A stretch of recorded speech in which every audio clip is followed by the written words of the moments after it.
organizat în kickboxing. Doamnelor și domnilor, se luptă pentru Storm. Let's give it up in Luton, United Kingdom for Andrew Tate! Introducing Chase DeMoor!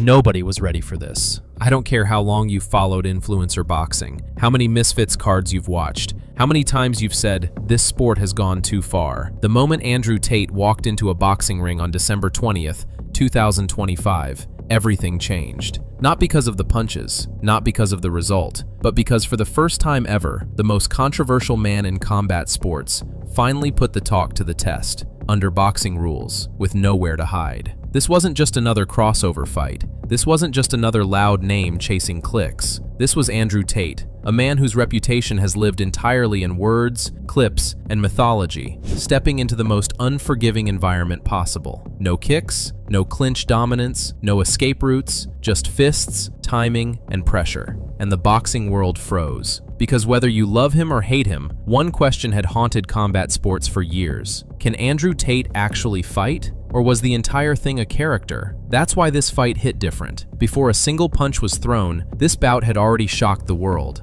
Not because it was announced, but because it actually happened. Tate didn't pull out. He didn't pivot. He didn't change rules last minute. He showed up. Gloves on, lights on, and suddenly, the internet went silent. The lead up to this fight felt unreal. Months of speculation, disbelief, and argument flooded social media. Every clip of Tate training went viral. Every sparring rumor turned into a headline. Every interview became dissected frame by frame. People weren't asking who would win. They were asking what version of Andrew Tate would show up. Because boxing exposes everything. It exposes cardio. It exposes defense. It exposes fear. And Chase DeMoor knew that. From Chase's side, this fight wasn't about fame. He already had that. This was about legitimacy, about being the guy who either exposed Tate or became part of his legend. As the reigning Misfits heavyweight champion, Chase walked in with size, youth, and momentum. Bigger frame, younger legs, less baggage. But here's the thing nobody talks about enough: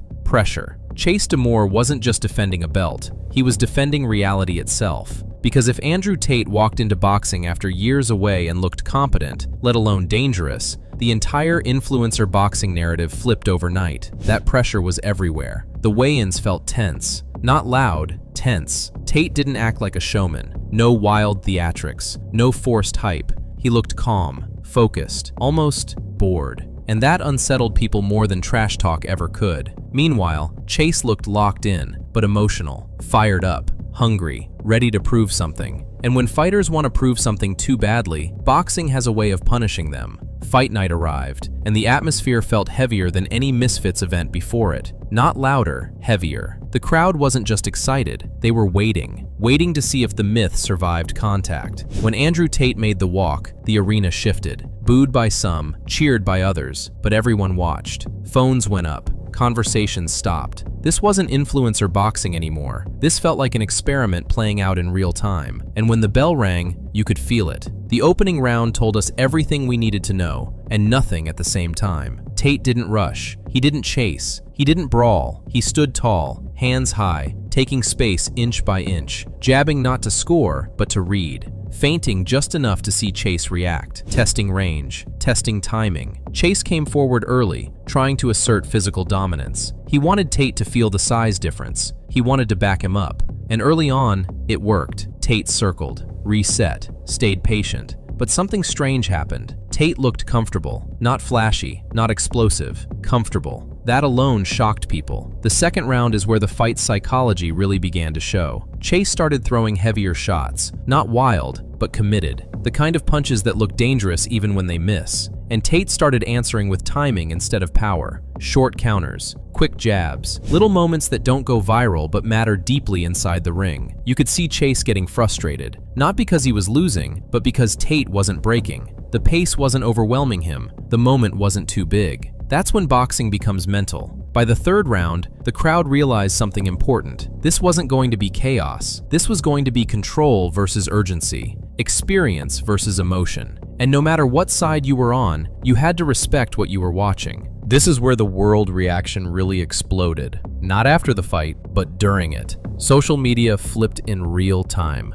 Fighters, analysts, and fans started posting mid-fight. Some shocked, some angry, some impressed, some confused. Because Andrew Tate wasn't supposed to look like this. The later rounds told a deeper story. Chase was still dangerous, powerful, athletic, and game, but the effort was starting to show. Bigger movements, wider swings, slight pauses after combinations. Tate, meanwhile, stayed measured. He wasn't hunting a knockout. He was managing the fight. And that's what made this spectacle so insane. This fight wasn't about a highlight reel KO. It was about the moment influencer boxing crossed into something else entirely. A place where preparation, composure, and ring IQ mattered more than virality. After the final bell, the reaction was instant and nuclear. Boxers started weighing in immediately. Some admitted they were wrong. Others doubled down. A few gave reluctant respect, not because of dominance, but because Tate didn't embarrass the sport. That alone shook the industry. Because for years, influencer boxing lived in a bubble. Big personalities, controlled matchups, safe narratives. This fight popped that bubble. Whether you liked it or not, it forced boxing to reckon with the fact that the lines had blurred permanently. The post-fight conversation wasn't about scorecards. It wasn't about belts. It was about implications. What does this mean for Misfits boxing? What does this mean for crossover fighters? What does this mean for Andrew Tate moving forward? And maybe the biggest question of all, did this fight change the ceiling of influencer boxing forever? Because once someone like Tate steps in and doesn't fold, the rules change, expectations change, stakes rise. The next guy can't just show up with hype, he has to show up with skills. And that's why this fight mattered. Not because of who won or lost, but because the world finally saw Andrew Tate box. No excuses, no smoke, no mythology, just gloves, rounds, and reality. By the time Fight Week arrived, it stopped feeling like just another Misfits card and started feeling like an actual cultural moment. Not because of belts, not because of rankings, but because Andrew Tate stepping into a boxing ring after years of noise, controversy, and myth building felt like the final unanswered question hanging over the entire influencer boxing era. People weren't tuning in just to see punches. They were tuning in to see if the persona could survive reality. Press conferences were tense in a way that felt different from the usual scripted trash talk.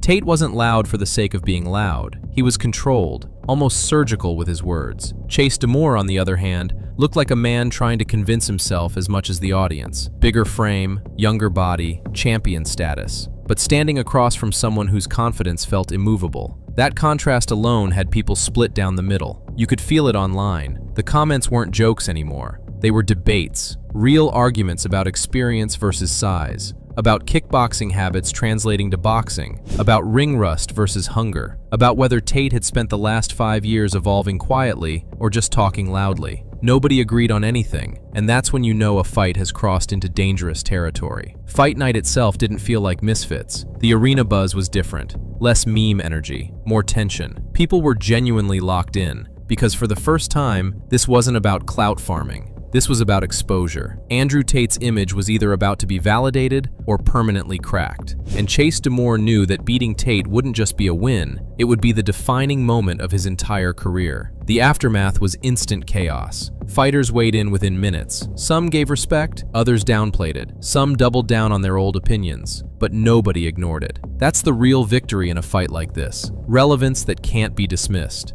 People who predicted Tate would gas were suddenly quiet. People who said Chase would overwhelm him were scrambling for explanations. And people who said this fight shouldn't happen were now debating who Tate should fight next. That's when you know a fight has shifted the landscape. Because this wasn't just about Andrew Tate versus Chase DeMoor. This was about the ceiling of influencer boxing, about whether experience still matters, about whether years of training can still trump youth and size when the moment demands discipline. And love him or hate him, Tate walked out of that ring with leverage, options, momentum. The conversation moved from should he fight to who's brave enough to fight him next. Chase, meanwhile, didn't lose credibility. If anything, he gained it. He proved he belongs in serious conversations. He stood in front of the biggest spotlight of his career and didn't fold. That matters. And that's why this fight will be remembered. Not for a single punch, but for what it represented. The night Andrew Tate finally boxed. The night Misfits felt real. The night opinions got tested.